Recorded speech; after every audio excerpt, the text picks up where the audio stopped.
ওম শান্তি। আজকের অব্যক্তবাণী বিশ্ব মহারাজন তৈরি হওয়ার জন্য বিশ্ব কল্যাণকারী স্টেজ 21/6/1972। তো বাবা আমাদেরকে বোঝাচ্ছিলেন কি আমাদের স্টেজ এখন সূর্যবংশী হওয়া উচিত। সূর্যবংশী মানে জ্ঞান সূর্যর স্টেজ। সূর্যবংশী মানে সর্ববিকার, যে সব সময় ভস্ম করে সদা বিজয়ী হয়ে থাকে, সে হচ্ছে সূর্যবংশী। বা বলছে যদি আমরা এখনও যুদ্ধ করতে থাকি আর তারপরে যদি আমরা বিজয়ী হই, তাহলে বা বলছে আমরা চন্দ্রবংশী। তো বা বলছেন এখনও যদি আমরা যুদ্ধ করতে থাকি, তার মানে এখনও আমরা নিজের প্রতি সময় দিচ্ছি, তাহলে আমরা কখন বাবার মদতগার হব, কখন আমরা প্র্যাকটিক্যালি বিশ্ব কল্যাণকারী হয়ে বিশ্বের আত্মাদের জন্য কিছু করে দেখাবো, কখন? তারপরে বা জিজ্ঞেস করছেন আমাদের লাস্ট স্টেজ, অন্তিম স্টেজ কোনটা? তো উত্তর হলো বিশ্ব কল্যাণকারী। মানে আমি আত্মা যখন ফরিস্তা হয়ে যাবো, একেবারে শেষ, তখন আমার সব কিছু থাকবে অন্যের জন্য, আমি বিশ্ব কল্যাণকারী আত্মা হব ওই সময়। তো সেটা হচ্ছে আমাদের লাস্ট স্টেজ। তো এখন বাবা বলছেন अब ये प्रयत्न करो दिन रात संकल्प सेकंड विश्व के कर्तव्य में व सेवा में जाए। তো বাবা বলছে এখন থেকে দৃঢ় সংকল্প করো যে আমি দিন রাত প্রতিটা সেকেন্ড আমি বিশ্বের কর্তব্যতে বা বিশ্বের সেবার জন্য দেব। जैसे लौकिक रीति में भी जब लौकिक रचना के रचयिता बनते हैं, तो रचयिता बनने से अपने तरफ समय देने के बजाय रचना की तरफ ही लगाते हैं। বাবা কত সুন্দর এক্সাম্পল দিয়ে আমাদেরকে আরও বোঝাচ্ছে। বাবা বলছে যেমনভাবে লৌকিক রীতিতে, যেমন আমরা এই সংসারে গৃহস্থিতে কী করি, বাবা বলছে যখন আমাদের লৌকিক রচনা হয় তখন আমরা রচয়িতা হয়ে যাই, তখন রচয়িতা নিজের দিকে সময় দেওয়ার আর টাইম থাকে না, সে সব সময় রচনার দিকেই টাইম দেয়, না? যখন আমাদের সন্তান থাকে না তখন আমরা নিজের দিকে নিজের টাইমটা ইউজ করি, কিন্তু যখন আমাদের সংসারে ছোট ভাই বোন বা সন্তান থাকে তখন সব সময় ওরা কি খাবে, ওরা কি পরবে, ওরা কোথায় যাবে, ওদেরকে নিয়েই সব কিছু। মানে রচয়িতা তখন নিজের জন্য আর টাইম নেই, তখন পুরো টাইমটা ওদের রচনা নিয়ে নেই। বা বলছে इसके तो अनुभवी होना, এটা তো তোমরা অনুভবী। अगर अति रोगी, अति दुखी, अति अशांत रचना होती है तो रचयिता माँ बाप का पूरा टेंशन उसी प्रति होता है ना। বাবার একটা এক্সাম্পল দিয়ে বলছি, যদি ধরো আমাদের রচনা সে অতি রোগী হলো, অতি দুঃখী, অতি অশান্ত, মানে না, আমার সন্তান বা ছোট ভাই বোন বা ঘরের মধ্যে যারা আছে রচনা, তারা সব সময় রোগে ভুগছে, সব সময় দুঃখী, সব সময় অশান্ত, তখন বাবা বলছে তাহলে যারা রচয়িতা হবে ওই সময়, যা মা বাবা, তারা পুরো মনোযোগ ওই অতি রোগী, অতি দুঃখী, অতি অশান্ত রচনার দিকেই থাকবে, তখন তো ওদের এক সেকেন্ডও নিজের দিকে টাইম দেওয়ার থাকবেই না। अपने आप को जैसे भूले हुए होते हैं, মানে ওরা যেন নিজেকে নিজে ভুলেই যায়, মানে সকাল থেকে রাত অবধি শুধু রচনার পেছনে চলে যাচ্ছে। वो तो है হাত কি রচনা, ভাবছে ওটা তো হচ্ছে আমাদের হাতের রচনা, হ্যাঁ না, আমাদের এই জগতের রচনা, লৌকিকের রচনা। কিন্তু आप तो बेहद विश्व के मास्टर रचयिता हो ना। এটাকেই এবার বাবা বলছে একটু বড় করে দেখো, আমরা এখন মাস্টার রচয়িতা, বাবা রচয়িতা, আমরা মাস্টার রচয়িতা, কিন্তু আমরা বিশ্বের মাস্টার রচয়িতা, বেহাদের मास्टर रचयिता। सिर्फ एक दो की बात नहीं, पूरे विश्व की आत्माएं दुखी, अशांत, रोगी, परेशान है, भिखारी है। বাবা বলছে শুধু এক দুটো তো আমাদের রচনা নয়, আমাদের হচ্ছে সারা বিশ্ব, পুরো বিশ্বই হচ্ছে আমার রচনা, পুরো বিশ্বের আত্মা।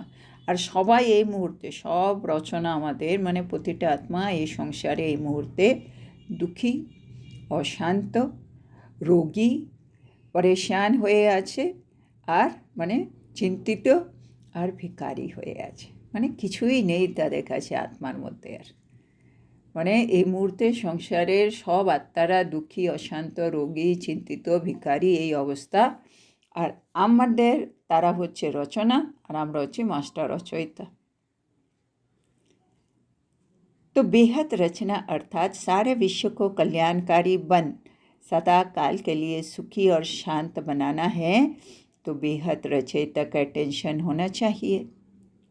এবার বা বলছে আমরা হচ্ছি বেহদের রচয়িতা, তো আমার এখন ফুল অ্যাটেনশন এই আমার যে রচনা আছে, মানে বিশ্বের সব আত্মাদের কীভাবে আমি এদেরকে সুখী করতে পারবো, কীভাবে আমি এদেরকে শান্ত করতে পারবো, কীভাবে আমি এদেরকে ভরপুর করতে পারবো, এখন তো আমার সব ফুল টাইমটাই ওদের জন্য দিতে হবে এই মুহূর্তে।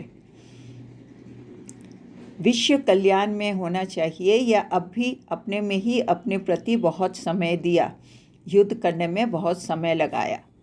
তবে অবশ্যই আবার ভেবে দেখে বলো আমাকে, এই মুহূর্তে তোমাদের সময় সংকল্প সেটা বিশ্ব কল্যাণের জন্য হওয়া উচিত কেন? তোমার রচনা দেখো কি অবস্থা এই মুহূর্তে সংসারে, বা এখনও তোমরা নিজের মধ্যে নিজের প্রতি অনেক সময় দিয়ে যাচ্ছ, এখনও যুদ্ধ করেই যাচ্ছ, যুদ্ধের মধ্যেও টাইম লাগাচ্ছ। তোমার কোনটা করা উচিত? अब ऐसे ही समझो कि ये जो थोड़ा समय रह गया है वो है विश्व के कल्याण प्रति। বলছে এখন এভাবে বোঝো কি এখন তো অনেক অল্প সময় রয়ে গেছে, আর এই অল্প সময়টা হচ্ছে বিশ্ব কল্যাণের জন্য। भक्ति मार्ग में जो महादानी कल्याणकारी वृत्ति वाले सेवाधारी होते हैं वो कोई भी दान आदि अपने प्रति नहीं करेंगे, सर्वात्माओं प्रति ही संकल्प करेंगे। तो बाबल से भक्ति मार्गे যারা মহাদানী কল্যাণকারী বৃত্তি আছে তারা যখন সেবা করে, তারা যখন দান করে, তারা কিন্তু সর্ব আত্মার প্রতি কিন্তু সংকল্প করে দান করে, তারা কিন্তু নিজের জন্য কোনো সংকল্প করে না। মানে ভক্তি মার্গেও বড় বড় মহাদানী কল্যাণকারী বৃত্তি সমৃদ্ধ সেবাধারী তারা সবসময় সব কিছু সর্ব আত্মার জন্য করে, নিজের জন্য করে না। तो ये रीति रस्म आप श्रेष्ठ अथवा कल्याणकारी आत्माओं से शुरू हुई है जो भक्ति में भी रस्म चली आती हैं। বলছে এরা এটা কোথা থেকে শিখলো, মানে ভক্তি মার্গে এত মহাদানী কল্যাণকারী আত্মা যারা সব আত্মার জন্য সংকল্প করে, এরা এটা কোথা থেকে শিখলো? বলছে এই রীতিনীতি ওরা তোমাদের থেকে শিখেছে। তোমরা শ্রেষ্ঠ কল্যাণকারী আত্মা সঙ্গম যুগে যে শুরু করেছো, এটা দ্বাপর যুগের পর থেকে ভক্তিতেও নিয়মটা চালু হয়ে গেছে। মানে যখনই কেউ দান করবে, যে মহাদানী কল্যাণকারী তারা সকল আত্মার জন্য দান করবে, তারা নিজের জন্য কখনো কোনো সংকল্প করবে না। तो ज़रूर प्रैक्टिकल में गाई हुई है, तब तो यादगार रूप में रस्म चल रही है। বলছে নিশ্চয়ই এটা নিশ্চয় কখনো কখনো বাস্তবে হয়েছে, হ্যাঁ না, সঙ্গম যুগে হয়েছে, তাই তো স্মৃতি রূপে এটা এখনও নিয়মটা চলছে। প্র্যাকটিক্যাল का नया यादगार बनता है क्या? বলছে প্র্যাকটিক্যালে নতুন স্মৃতি তৈরি হয় কি? তো अब ये परिवर्तन लाओ, হ্যাঁ না, মানে আমরা যা যা এখন প্র্যাকটিক্যালে করব তারই ওখানে একটা স্মরণিক তৈরি হয়ে যাবে। শোনো বাবা বলছে এই মুহূর্তে আমাদের এই পরিবর্তনটা আনা উচিত। दूसरों के अर्थ सेवाधारी बनने से व दूसरों के प्रति समय और संकल्प लगाने से, सर्विसेबल बनने से सदा सक्सेसफुल स्वतः ही बन जाएंगे। বাবা বলছেন আমরা যদি অন্যের জন্য সেবা করি, আমরা যদি অন্যের প্রতি নিজের সময়টা ব্যবহার করি বা নিজের সংকল্পগুলো ইউজ করি, আমি যদি সার্ভিসেবল হই, তাহলে বাবা বলছে তুমি সব সময় সাকসেসফুল হবেই হবে। তার মানে সাকসেসফুল ওই আত্মারাই হয় যারা অন্যের সেবা করে, যারা অন্যের জন্য নিজের সময় আর সংকল্প ইউজ করে, যারা সবসময় সার্ভিসেবল থাকে, তারা সব সময় কি থাকবে? সাকসেসফুল। क्योंकि কেন ওরা সাকসেসফুল হবে, মানে সফলতা মূরত হবে কেন? क्योंकि अनेक आत्माओं को सुखी व शांत बनाने का रिटर्न प्रत्येक फल के रूप में स्वतः ही प्राप्त हो जाता है। বলছে তারা সবসময় সফলতা মূরত এই জন্য হবে কেননা ওরা অন্য সব আত্মাকে সুখী করছে, শান্ত করছে, সেজন্য এর রিটার্নে ওরাও তো একটা প্রত্যক্ষ ফল পাবে। जब सेवा करेंगे तो इसका खाता भी जमा होगा और सेवा के प्रत्यक्ष फल की प्राप्ति स्वतः ही प्राप्त हो जाएगी। বলছে যত আমরা সেবা করব অত কিন্তু আমাদের খাতা জমা হতে থাকবে, খাতার মধ্যে আমাদের কর্মের ফল, আর এই ফলটা আমরা প্রত্যেক ফলের প্রাপ্তি হিসেবে কিন্তু অটোমেটিক পাই। তো কেউ না সদা সেবাধারী বনে, তার মানে আমি যা কিছু কর্ম করব তার একটা প্রত্যক্ষ ফল আমি অটোমেটিক পাবো। এটা যদি হয় বলছে তাহলে কেন আমি সব সময়ের জন্য সেবাধারী হয়ে যাব না? আমি যখন সেবা করছি এর রিটার্নে আমি অনেক কিছু পাচ্ছি, আমার খাতাও জমা হচ্ছে, জমার খাতা, তাহলে আমার অনেক সময়, অনেক मैक्सिमम टाइम दिए सेवा करा उचित। तो अपनी उन्नति स्वतः ही हो जाएगी, करनी नहीं पड़ेगी। हाँ, এদিকে আমি অন্যের সেবা করছি আর এদিকে আমার জমার খাতা বেড়েই যাচ্ছে। তাহলে বলছে কীরকম দাঁড়ালো কি অন্যের আমি যখন সেবা করি তখন আমার নিজের উন্নতি অটোমেটিক হয়ে যায়, আমাকে স্পেশাল আমার উন্নতি করতে হয় না। दूसरों को देना अर्थात स्वयं में भरना। বলছে অন্যকে দেওয়া মানেই হচ্ছে নিজের মধ্যে ভরা। আমি ধরো অন্যকে শান্তির দান করছি, তাহলে আমি আত্মা নিজেও কিন্তু শান্তিতে ভরে যাচ্ছি। কেন আমি আত্মা যদি কাউকে সুখ দিচ্ছি তাহলে আমি আত্মা নিজেও সুখে ভরপুর হয়ে যাচ্ছি। তো অন্যকে দেওয়া মানেই হচ্ছে নিজেকে ভরা। तो स्वयं अपनी उन्नति के लिए अलग समय क्यों लगाते हो? এটা একটা সুন্দর প্রশ্ন। বলছে যদি আমি অন্যের সেবা করতে থাকি, অন্যকে সুখ দিলেই আমি যখন সুখ পাচ্ছি তার মানে আমার উন্নতি হচ্ছে, তাহলে আমি নিজের উন্নতির জন্য আলাদা সময় কেন লাগাবো? মানে আমি বসে বসে নিজের উপরে পুরুষার্থ করে নিজেকে উন্নতির দিকে নিয়ে যাচ্ছি। আমি যখন অন্যের সেবা করেই আমার উন্নতি হয়ে যাচ্ছে, হ্যাঁ, ওকে সুখ দিয়ে আমি সুখী হয়ে যাচ্ছি, ওকে শান্ত করে আমি শান্তিতে ভরে যাচ্ছি, তাহলে আমি অন্যের সেবা করি আর নিজেও ভরে থাকি, এটা তো ভালো যুক্তি। তো বাবা সেটা বলছে আলাদা করে কেন করব আমি নিজের জন্য? एक ही समय में अगर दो कार्य हो जाए, डबले प्राप्ति हो जाए, तो सिंगल प्राप्ति में समय क्यों लगाते हो? বলছে এক সময় যদি দুটো কাজ হতে পারে, দ্বিগুণ প্রাপ্তি হতে পারে, তাহলে মানুষ সিঙ্গল প্রাপ্তিতে যাবে কেন? सारे दिन में विश्व कल्याण के प्रति कितना समय देते हो? বাবার এখন প্রশ্ন कि তোমরা সারা দিনে বিশ্বের কল্যাণের জন্য কতটা সময় দাও? ब्राह्मणों का ये अलौकिक जन्म ही किस लिए है? ব্রাহ্মণ এটা আমাদের অলৌকিক জন্ম, হ্যাঁ না, বাবা আমাদেরকে জন্মটা দিয়েছে, আমি ব্রাহ্মণ হয়েছি। তো বাবা বলছে এই যে অলৌকিক জন্ম পেলে ব্রাহ্মণদের, এটা কী জন্য পেয়েছো তোমরা? বিশ্ব কল্যাণ का अर्थ है ना, মানে ব্রাহ্মণ মানেই হচ্ছে বিশ্ব কল্যাণকারী আত্মা। আমাদের এই জন্মটা অলৌকিক জন্ম হচ্ছে বিশ্ব কল্যাণের জন্য। তো जिस प्रति जन्म है वो कर्म क्यों नहीं करते हो? বাবা বলছে তোমরা যখন জেনে গেলে ব্রাহ্মণ মানেই হচ্ছে বিশ্ব কল্যাণ, তাহলে যেই কাজের জন্য তোমার জন্ম হলো সে কর্মটা করছো না কেন? जैसे देखो, जिस कुल में जन्म लेते हैं उस कुल के संस्कार जन्म लेते ही स्वतः ही आ जाते हैं। বাবা আবার সুন্দর এক্সাম্পল দিয়ে বলছে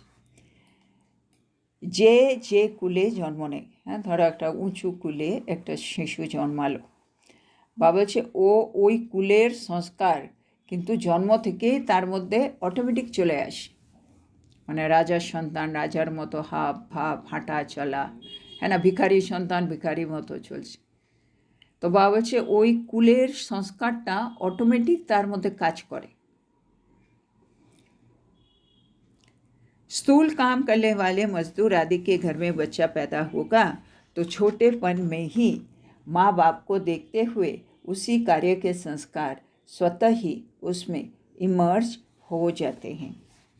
বাবলছে ধরো স্থূল রূপে, হ্যাঁ, কেউ একজন মজদুর, আর সে সবসময় মজদুরি করছে। এবার ওর ঘরে যে সন্তানেরা আছে তারা ওনাকে দেখে দেখে ছোটোবেলা থেকেই বা বলছে ওর মধ্যে ওই সংস্কারটা অটোমেটিক ইমার্জ হয়ে যাবে, হ্যাঁ না। এই যে মজদুরি করা, যেন বল না কেউ ধরো চুরি করে, ওকে দেখে দেখে সন্তানের অটোমেটিক চুরিটা শিখে যাচ্ছে। কেউ ভজন করে, ওকে দেখে দেখে যে ওই ঘরে ছোটো ছোটো বাচ্চারা সে ভজন করা শিখে যাচ্ছে। তো বাবা বলছেন এটা আমাদের মধ্যেই কিছু সংস্কার থাকে, সেই সংস্কারগুলো ছোট অবস্থা থেকেই কিন্তু দেখা যায়, প্রত্যক্ষ হয়ে যায়। अब जब এবার আমার বাবা আমাদের দিকে আসছেন। अब जब ब्रह्म कुमारी का है तो जो बाप का कर्तव्य वो स्वतः ही बच्चों के संस्कार होने चाहिए। যেমন বাবা বলছে এখন আমরা হয়ে গেলাম ব্রহ্মকুমারী। ব্রহ্মকুমারী মানে যেখানে শিব বাবা নিজের কর্তব্য করছে স্থাপনার, তাহলে বাবার কর্তব্য মানে আমার কর্তব্য, কেন আমি ব্রহ্মকুমারী আর উনি হচ্ছেন আমার বাবা। जैसे साकार बाप को प्रत्यक्ष रूप में देखो तो रात का नींद का समय अथवा अपने शरीर के रेस्ट के समय भी ज़्यादा कहाँ देते थे। বলছে এবার আর একটু মানে ভাবনা চিন্তা করো। এই যে আমাদের ব্রহ্মা বাবা ছিল, বাবা বলছে ব্রহ্মা বাবা কি করতেন, উনি যখন রাত্রিবেলা ঘুমোতে যেতেন তখনও উনি অন্য সব আত্মা যারা ওই মুহূর্তে ওখানে ছিল, কেউ ধরো খুব অসুস্থ, কারো খুব ব্যথা হচ্ছে, বাবা রাত্রিবেলা ওটা শোয়ার টাইম, কিন্তু না ঘুমিয়ে বসে বসে তাদেরকে সকাশ দিত, আর সে আত্মারা ওটা ফিল করতো কি বাবা এখন সকাশ দিচ্ছে, আমার ব্যথাটা কমে যাচ্ছে।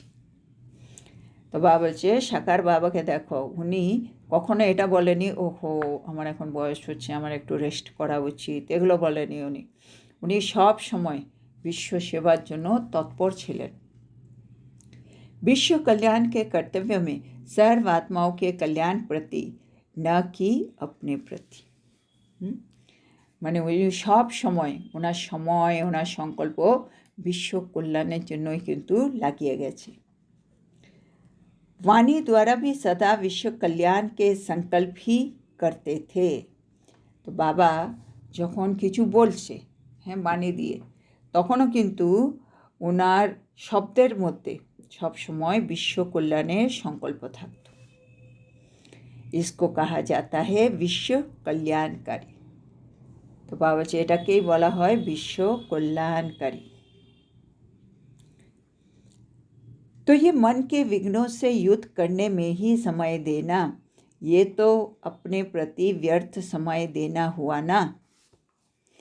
তো বাবা বলছেন আমাদের মনের মধ্যে এখন বিশ্ব কল্যাণ করতে হবে এই ভাবনাটা সবসময় থাকা উচিত।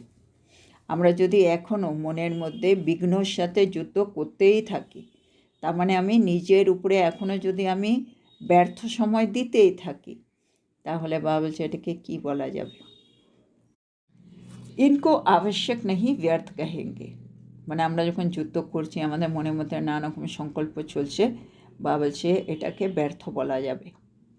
बाप ने आवश्यक समय भी कल्याण प्रति दिया और बच्चे व्यर्थ समय अपने प्रति लगाते रहे, तो ये फॉलो फादर हुआ क्या।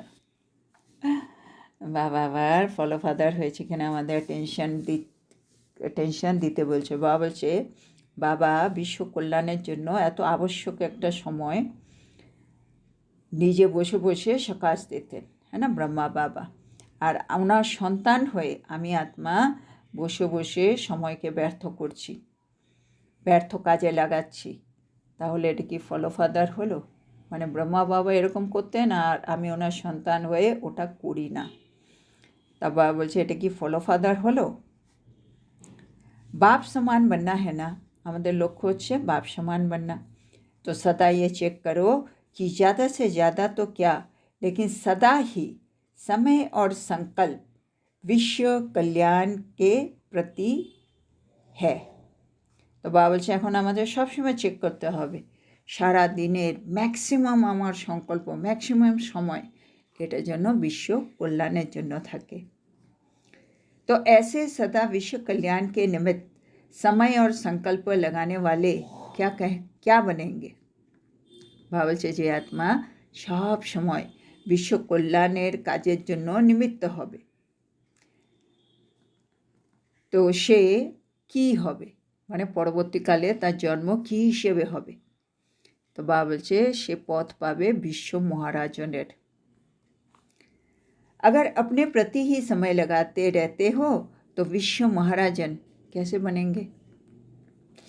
ভাবছে এখনো যদি তোমরা নিজের উপরেই যদি সময় খরচা করতে থাকো, মানে নতুন যারা আসছে, হ্যাঁ, তাদেরকে দেওয়ার জন্য আমার কাছে টাইম নেই, আমি খালি আমাকে নিয়ে ব্যস্ত, তাহলে বাবা বলছে তুমি বিশ্ব মহারাজন হতে পারবে?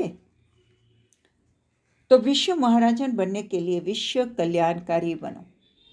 তাহলে বিশ্ব মহারাজন আমি যদি হতে চাই, সত্যযুগে মহারাজা, তাহলে এখন আমাকে বিশ্ব কল্যাণকারী হতেই হবে। जब इतने बिजी हो जाएंगे ना तो क्या व्यर्थ समय और संकल्प आएगा? মানে এবার বাবা বলছে আমাদেরকে একটা বড় দায়িত্ব দিয়ে দিলেন, সেটা হলো বিশ্বের সকল আত্মার কল্যাণ করো। বাবা বলছে যদি তুমি এই মুহূর্ত থেকে এটাতে ডুবে যাও, মানে বিজি হয়ে যাও, তাহলে তোমার কি মনে হচ্ছে তোমার কোনো ব্যর্থ সংকল্প থাকবে? ব্যর্থ, বাবা বলছে সময় তোমার যাবে, व्यर्थ स्वतः ही समाप्त हो जाएगा, তখন व्यर्थ ऑटोमेटिक चले जाबे और सदा समर संकल्प चलेंगे, सदा विश्व सेवा में समय लगेगा। তো বাবা বলছে তখন আমাদের সব সময় সমর্থ সংকল্প চলবে আর আমরা সবাই বিশ্ব সেবার জন্য নিজের সময় দিতে পারবো। আমরা দেখি না ঘরের মধ্যে যখন কোনো অনুষ্ঠান হয় বা বাড়িতে কেউ এসেছে, সেদিন আমরা এত বিজি থাকি, সেদিন আমাদের কাছে কোনো ব্যর্থ সংকল্প বা আমার টাইম ওয়েস্ট হচ্ছে তার আমরা টাইমই খুঁজে পাই না, এত কাজে প্রেশার থাকে। কিন্তু যেদিন কোনো কাজ থাকে না, অফিসের ছুটি, এই ছুটি ওই ছুটি, মানে আজকে কিছুই করার নেই বা আজকে রান্নাবান্না হবে না, কোথাও নিমন্ত্রণ বাড়ি আছে বা কিছু, সেদিন সব কিছু ব্যর্থ হচ্ছে, ব্যর্থ সংকল্প চলছে, আমি যা যা কাজ করছি ওখানে ব্যর্থ সময় চলে যাচ্ছে, এরকমই হয়। সেজন্য বাবা আমাদেরকে বলছে এখন আমাদেরকে নিজেকে বেহদের সেবায় ডুবিয়ে দিতে হবে, তাহলে কী হবে, অন্তত আমার ব্যর্থ সংকল্প আর ব্যর্থ সময় যাওয়া এটা তো অন্তত বন্ধ হয়ে যাবে। तो व्यर्थ स्वतः ही समाप्त हो जाएगा और सदा समर संकल्प चलेंगे, सदा विश्व सेवा में समय लगेगा। তারপরে বাবা বলছেন इस स्टेज के आगे छोटी छोटी बातों में समय देना या बुद्धि की शक्ति व्यर्थ गंवाना, क्या ये बचपन का खेल नहीं लगता है? বাবা বলছেন আমরা মানে এত কাজ বাকি সংসারে, এত আত্মাকে আমাকে শান্তি দিতে হবে, সুখ দিতে হবে, হ্যাঁ, বাবার পরিচয় দিতে হবে, এত কাজ বাকি, আর তার পরিবর্তে আমি যদি ছোট ছোট বিষয়ে আমি যদি আমার সময়টা দিই, আমার বুদ্ধি শক্তি খরচা করি, তো বাবা বলছে এটা কি কোনো ছোটোবেলার খেলা এরকম মনে হচ্ছে না? क्योंकि लौकिक रीति में भी रचयिता हद के ब्रह्मा बनते हैं, विष्णु भी बनते हैं, लेकिन शंकर नहीं बनते हैं। तो बाबा বলছেন লৌকিকেও রচয়িতা সে ব্রহ্মাও হয়, বিষ্ণুও হয়, কিন্তু তারা কিন্তু শঙ্কর হয় না। ऐसे ही हद की स्थिति में रहने वाले भी व्यर्थ संकल्पों के रचयिता बनते हैं, पालनहार भी बनते हैं, लेकिन विनाशकारी नहीं बन सकते हैं। বা বলছে একইভাবে হদে যারা থাকে তারাও ব্যর্থ সংকল্পর তারা রচনা করে, তারা তার পালনাও করে, কিন্তু তারা সেটা বিনাশ করতে পারে না। কারণ হদ কি স্থিতি মে স্থিত হো। কেন তারা পারে না? কেন তারা স্থিতিটাই লিমিটেড করে রেখেছে, মানে হদের বানিয়ে রেখেছে, সেই জন্য। अगर बेहद की स्थिति में स्थित रहो तो अपने अंदर की बात तो छोड़ो, लेकिन सारे विश्व से व्यर्थ विकल्प या विक्रम या विकार विनाश कराने वाले विनाशकारी बन सकते हो। বাবা বলছে আমরা যদি আমাদের স্থিতিটাকে বেহাদের মানিয়ে নিই, তখন বাবা বলছে তোমরা নিজের ভেতরের ব্যর্থ সংকল্পের বিনাশ তো ছাড়ো, তোমরা পুরো বিশ্ব থেকে ব্যর্থ বিকল্প, বিকর্ম, বিকার সব কিছুর বিনাশ করতে পারবে, তোমরা বিনাশকারী হতে পারবে। তো লাস্ট স্টেজ হয় বিনাশকারী। তো আমাদের অন্তিম স্টেজ হচ্ছে বিনাশকারী, হ্যাঁ না? আমাদের মধ্যে যা কিছু অবগুণ, দুর্বলতা আছে সব কিছু আমার বিনাশ করতে হবে। তো বিনাশকারী তব বনেঙ্গে জব কল্যাণকারী বনেঙ্গে। তো বিনাশকারী আমি তখনই হতে পারবো যখন আমি আত্মা কল্যাণকারী হব। ऐसी स्थिति है ना? बाबा जी एरकम स्थिति এখন তোমাদের হয়েছে তো? हद को आप छोड़ चुके हो ना? तो बाबा जी हदকে আমরা এখন ছেড়ে দিয়েছি তো? अच्छा, ऐसे सदा विश्व कल्याणकारी स्मृति और सेवा में स्थित रहने वाली महान आत्माओं को नमस्ते। बाबा जी এইভাবেই সব সময় বিশ্ব কল্যাণকারী স্থিতিতে আর সেবাতে স্থিত থাকে সে মহান আত্মাদেরকে বাবা নমস্কার জানাচ্ছেন। তো আজকে এই মূল্যটা এখানে শেষ হলো। তো আজকে বাবা আমাদেরকে বলছেন কি, লক্ষ্মীকেও দেখো, রচয়িতা যখন রচনা থাকে তখন ও সব সময় সংকল্প রচনার উপরেই চলে যায়, এটা তো তোমরা নিশ্চয় অনুভবী। আর এই মুহূর্তে বেহদের দৃষ্টি থেকে দেখলে সংসারে প্রতিটা আত্মা হচ্ছে আমার রচনা, আর আমি হচ্ছি মাস্টার রচয়িতা। তে মুহূর্তে বাবা বলছে সব তোমার রচনা অতি রোগী, অতি দুঃখী, অতি অসাধ্য। তাহলে তুমি মাস্টার রচয়িতা হয়ে তোমাদের তো এখন নিজের জন্য কোনো টাইম বা সংকল্প থাকাই উচিত না, তোমাকে তো পুরো বিশ্বের আত্মাদেরকে সুখী করতে হবে, শান্ত করতে হবে, হ্যাঁ না? তাহলে তো বাবা বলছেন এখন তোমাদেরকে বিশ্ব কল্যাণ করতে হবে, সেজন্য নিজের প্রতি তোমরা অনেক সময় দিয়েছ, আর যুদ্ধ করার মধ্যে সময় দেওয়া যাবে না। বা হচ্ছে ভক্তিমার্গেও দেখো যারা মহাদানী, কল্যাণকারী, বৃত্তিধারী, সেবাধারী আছে তারা কিন্তু নিজের প্রতি কোনো দান করে না, তারা অন্য আত্মার জন্য কিন্তু সংকল্প করে। একইভাবে বাবা বলছে আমাদেরকেও এখন আমাদের এই সংসারে প্রতিটা আত্মার জন্য আমাদেরকে নিজের সময় আর সংকল্প ইউজ করতে হবে। বাবা এক্সাম্পল দিলেন ব্রহ্মা বাবার। বাবা বলছে দেখো রাত্রিবেলা যখন উনি ঘুমোতেন তখনও উনি অন্য যে রচনা, মানে কে কোথায় অসুস্থ আছে, কোথায় কিছু হয়েছে উনি শুনেছেন খবরে, ও রাত্রিবেলা জেগে জেগে উনি কাজ দিয়ে যাচ্ছেন, হ্যাঁ না? তার মানে রচনার জন্য আমার সময়টা নিজের জন্য ব্যবহার করতেন না। তো আমাদেরকে এরকমই বিশ্ব কল্যাণকারী হতে হবে, কেন আমাদেরকে ফলো ফাদার করতে হবে। আর তারপরে বা আজকে বললেন লাস্ট স্টেজ হচ্ছে বিনাশকারী স্টেজ, সেজন্য আমরা যেমন ব্যর্থ সংকল্প আমাদের মধ্যে উৎপন্ন হয়, পালনাও করি, কিন্তু এখন আমাদের বিনাশও করতে হবে, কেননা অন্তিম স্টেজ হচ্ছে বিনাশকারী।